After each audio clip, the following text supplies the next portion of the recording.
Hello, welcome to today's sociocultural screencast. The focus is going to be on global sporting events and more specifically the positive and negative impacts of hosting global sporting events and what we have to do. I mean, we'll all have understandings of what global sporting events are. Probably the two biggest ones would be the Olympic Games, as you can see here, and we've studied the background of and the different types of exploitations of. Now we have to have a look at the impacts of hosting those games. On top of that, the other one that you will use most regularly is World Cups in football.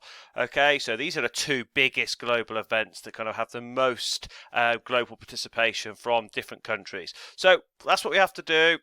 You'll know these. We now need to really have a look at these positive and negatives on society, sport, the economy, and also political impacts, and give positives and negatives to those. So if we start off, then let's have a look at society. So society, the people we interact with, the places we live. If we are in a country, for example, which we were in London 2012, the Olympic Games then. So what we have to look at is, I suppose, a little bit of hindsight of the positive and negative impacts of hosting those global events.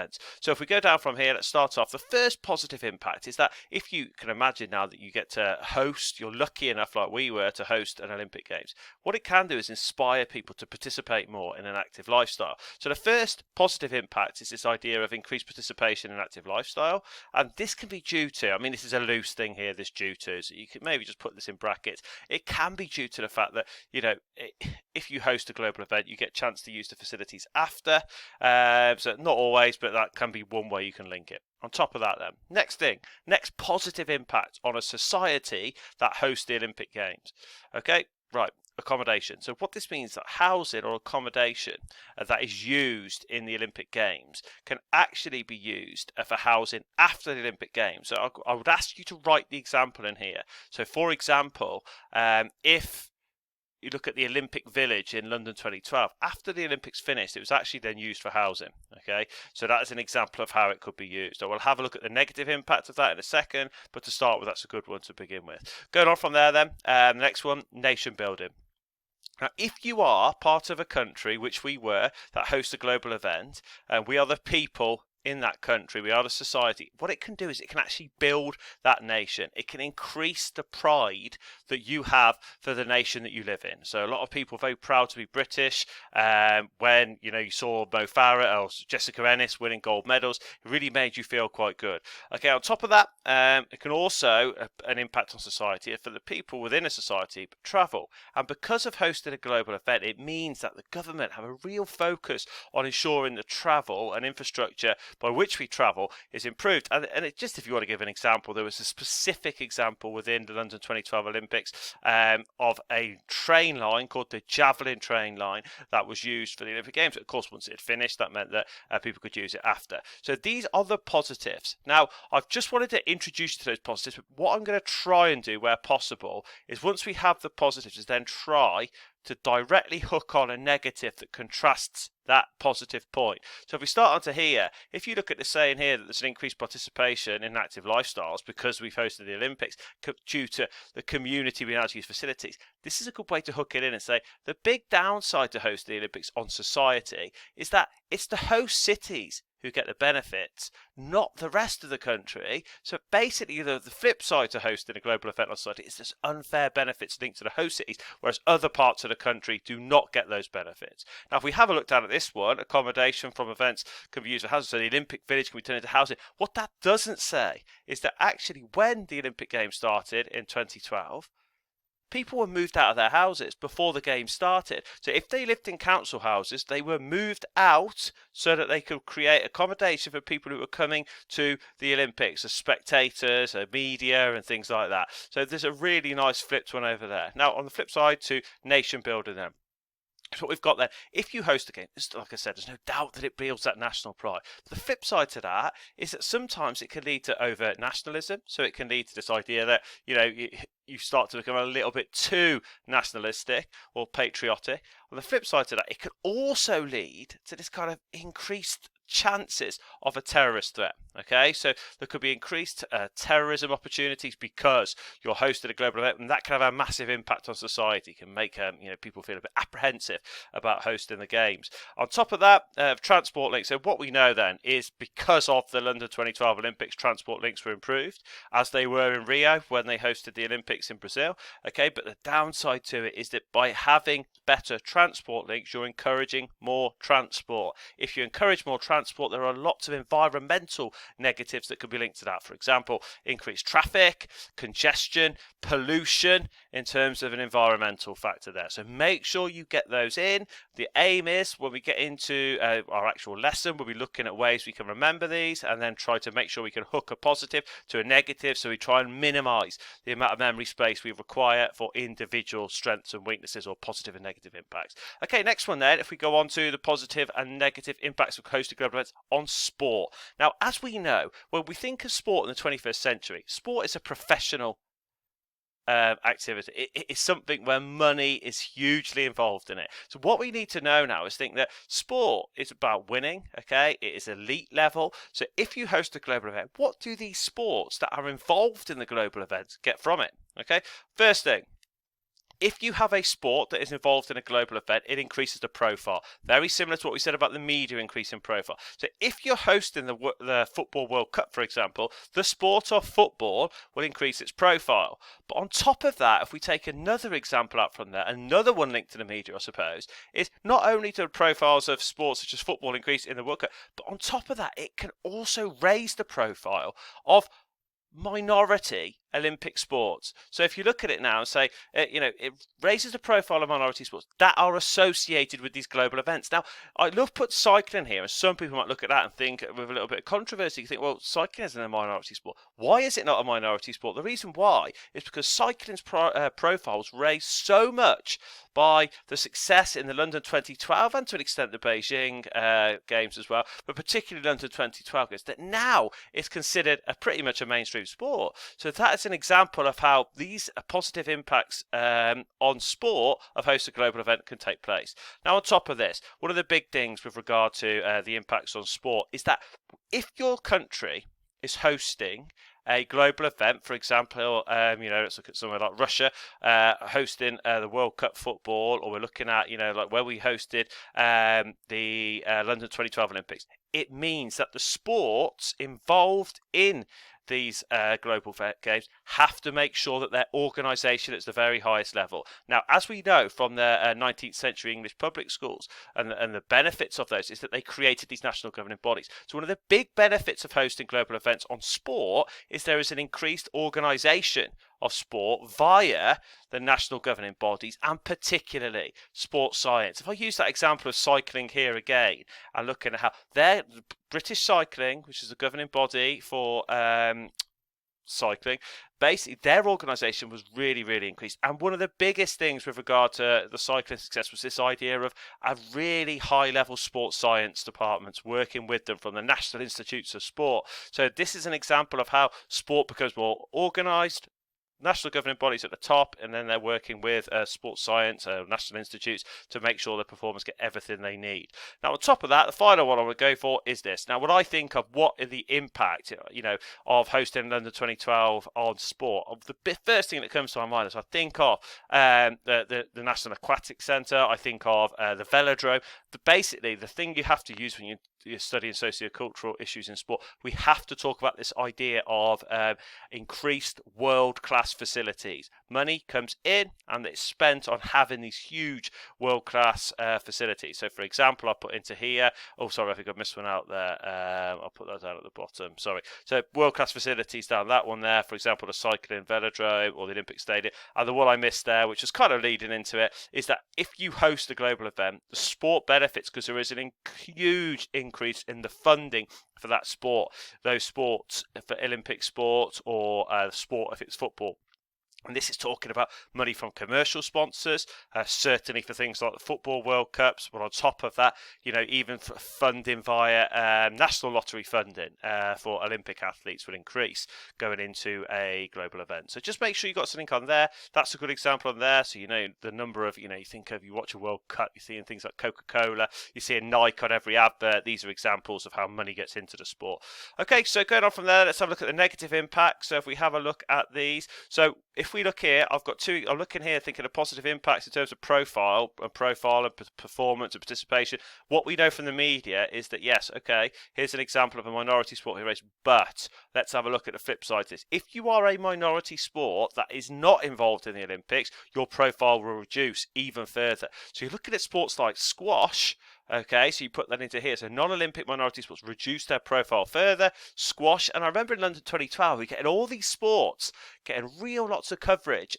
Cycling, for example, hockey, that might not get the coverage normally. But then you had a sport like netball. In London 2012 was not an Olympic sport and therefore got very, very little coverage. Okay, which meant their profile went down pretty low. On top of that, then, let's have a look. So if you have a look at this positive here, increased organisation of sport via national governing body and sports science, the danger when you're hosting a global event is that the focus is winning. You have to do well in order for everyone to get the, I suppose, the recognition they deserve. So the downside of increasing the quality of sports science is that it can actually lead to an increased chance of deviance or doping.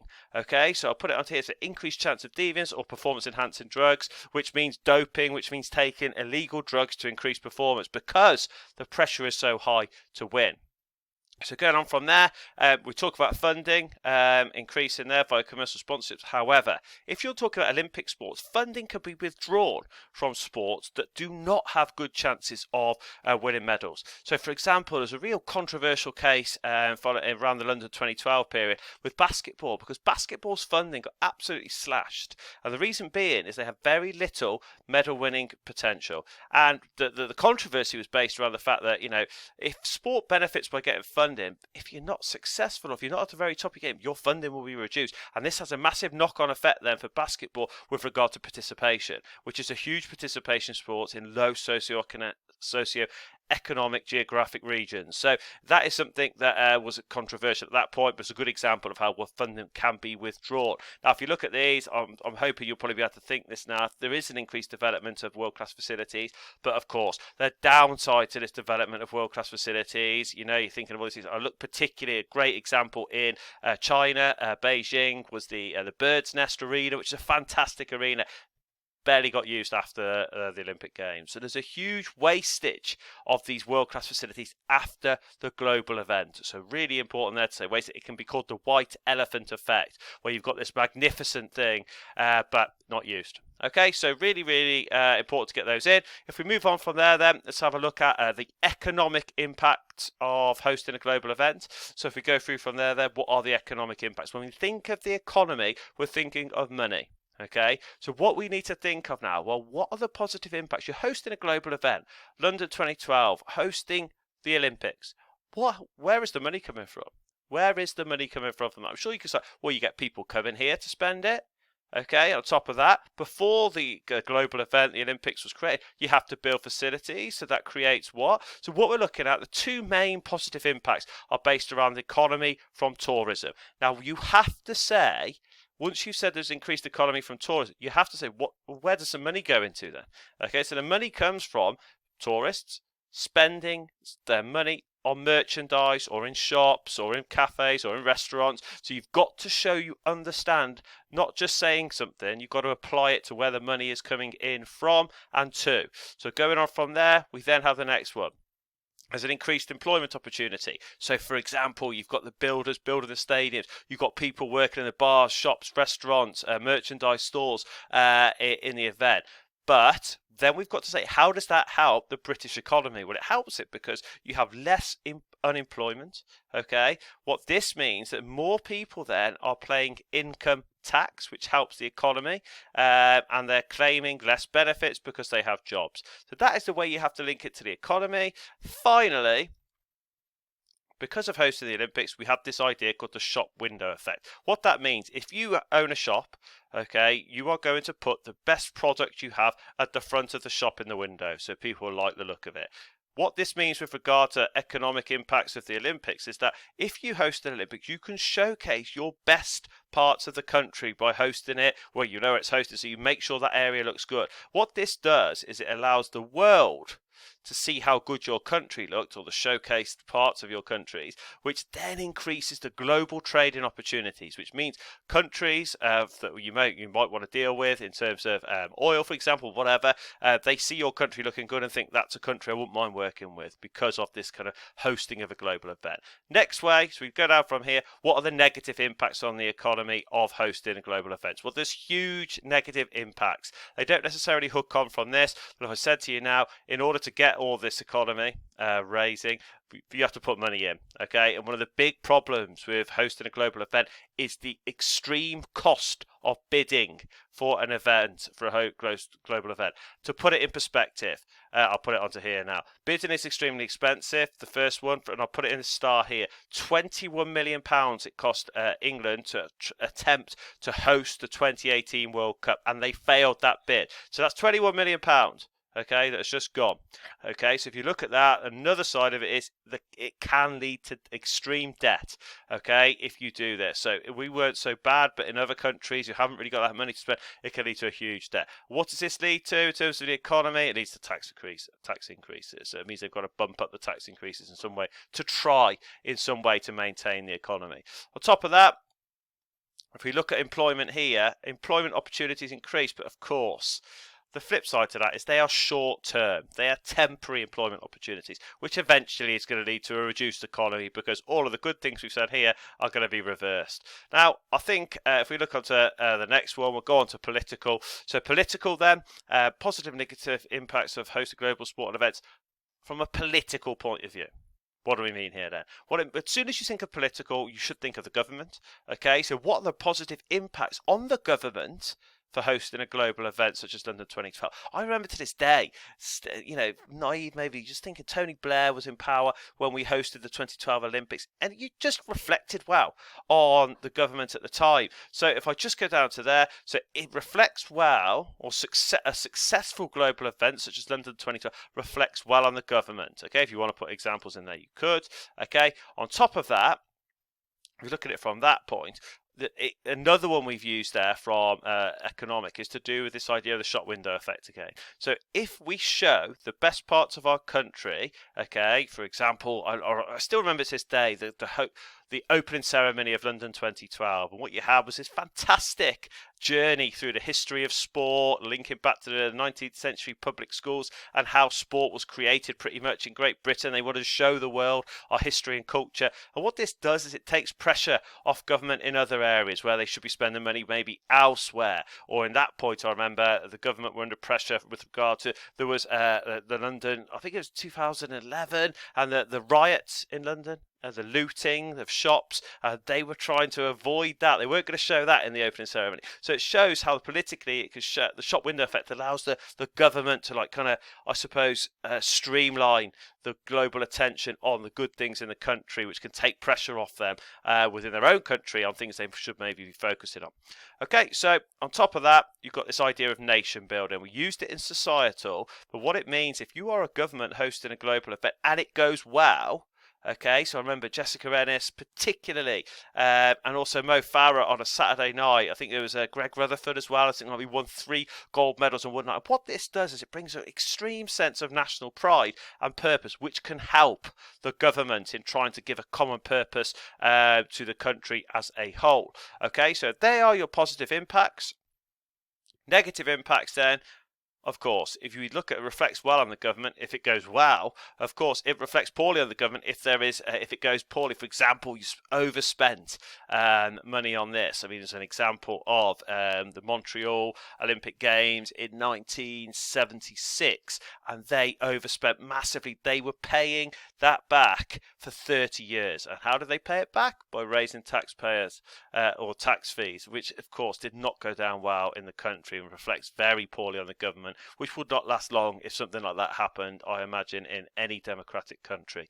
So going down from there, Next one, so we look at this idea here, window effect showing the country's best parts, which helps the government. However, the flip side to that is if there is, God forbid, if there was a terrorist attack, it can highlight that because the eyes of the world are on you. Therefore, the government would have to take responsibility for that, which would not put them in a good position. And then finally, we've got this idea here of brings a sense of national pride, but the downside to it, of course, is this.